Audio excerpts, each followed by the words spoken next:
Hello, friends. I wish I could begin today's video with hope or good news. But unfortunately, this is one of those days when the reality we face in Ukraine is especially painful. So today, we're speaking not just as analysts or commentators, but as Ukrainians, as people who live under the shadow of war, who hear the drones at night, who bury the innocent by day. Let's begin. Last night, Russia once again reminded the world who they are. Not a military superpower, not peacekeepers, but terrorists. In the early hours of April 5th, Kryvyi Rih, my country's industrial heartland, was attacked by Russian ballistic missiles, followed by a swarm of Iranian-made Shahed drones. Their targets? Not military bases? Not ammunition depots? No. Their targets were apartment buildings, schools, playgrounds, a residential neighborhood, where people were sleeping, where children played, where life was supposed to be safe. At least 19 people were killed, among them 9 children. This wasn't a strike near a front line. It was a direct hit on a civilian area. Homes were destroyed, schools damaged, children's playgrounds turned to ash. The Dnipropetrovsk Regional Administration confirmed the numbers. 34 apartment buildings were damaged. So were 6 educational institutions, stores, restaurants, and dozens of cars. A quiet neighborhood turned into a war zone. These are the words of Alexander Vilkul. They cynically struck a residential street, right next to a children's playground. At least 61 people were injured. 12 of them are children. The youngest is just 3 months old, suffering from laceration wounds. 2 boys, ages 8 and 9, are in critical condition. Doctors are fighting to save them. This is not a tragic mistake. It is a strategy. Terror by missile. There was no military objective here, just the deliberate choice to kill civilians. This is not the first time.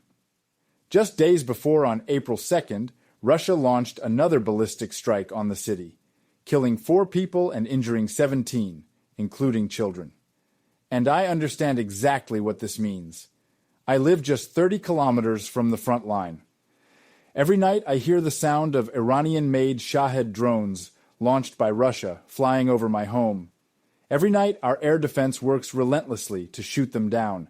And yet, sometimes they get through.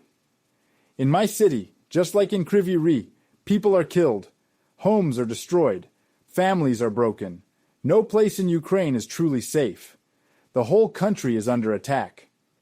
We are living through this terror, not in history books, not in news clips, but right now, every single day. And let this serve as a brutal reminder of who we are defending ourselves against. The people who launched this attack and those who continue to bomb our cities day after day have no right to be called human.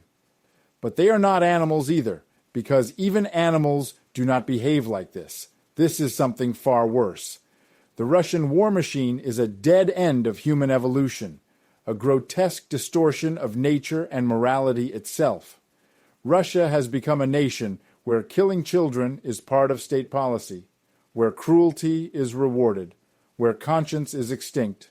Ukraine stands not just for its land, but for the very idea of humanity. And we will never let them turn us into what they've become. President Zelensky said what we all know. Every day Russian strikes. Every day people are killed. There's only one reason this continues. Russia does not want a ceasefire. And we can all see that. The world sees it. World leaders have responded. Estonia's Foreign Minister Margus Tsahkna said, "Russia is not seeking peace. Attacks on civilians, including children, are brutal proof." EU High Representative Kaja Kallas called it another reckless attack on innocent people. The U.S. Ambassador to Ukraine, Bridget Brink, said this strike is yet another reason why this war must end. And what about Trump? U.S. President Donald Trump has repeatedly promised to quickly end the war in Ukraine. But so far, he has failed to propose any realistic path to peace. Ukraine's allies understand what's happening. Russia isn't negotiating in good faith. It's stalling, trying to gain ground on the battlefield before even pretending to talk. Meanwhile, what do we see? While Trump's closest advisors scroll through Instagram stories to understand what's happening in Ukraine, while Russian businessmen fly into Washington to quietly lobby for easing sanctions, children in Ukraine are being killed by Russian missiles. What is this? Willful ignorance or a conscious choice of sides? Because neutrality in the face of mass murder is not neutrality at all. It's complicity. And every day of hesitation, every empty promise, every handshake with the Kremlin's enablers costs us lives. Words are not enough. We are grateful for every dollar, every HIMARS, every Patriot missile. But we still need more. Air defense saves lives. Our lives. Sanctions must be tighter. Diplomatic pressure must increase. There can be no both sides, no false neutrality. Not when children are being buried in Ukraine. Air defense saves lives. That's the truth. More systems, more funding, more pressure on the Kremlin. These are the tools of peace. To our friends in America and across the world, we thank you for standing with Ukraine. But please, don't look away. Keep watching. Keep helping. Because every day we hold the line, we are not just defending Ukraine. We are defending the idea that civilian lives matter, that children should never be targets. Russia may fire missiles, but we are still here. We are still standing, and we will not give up.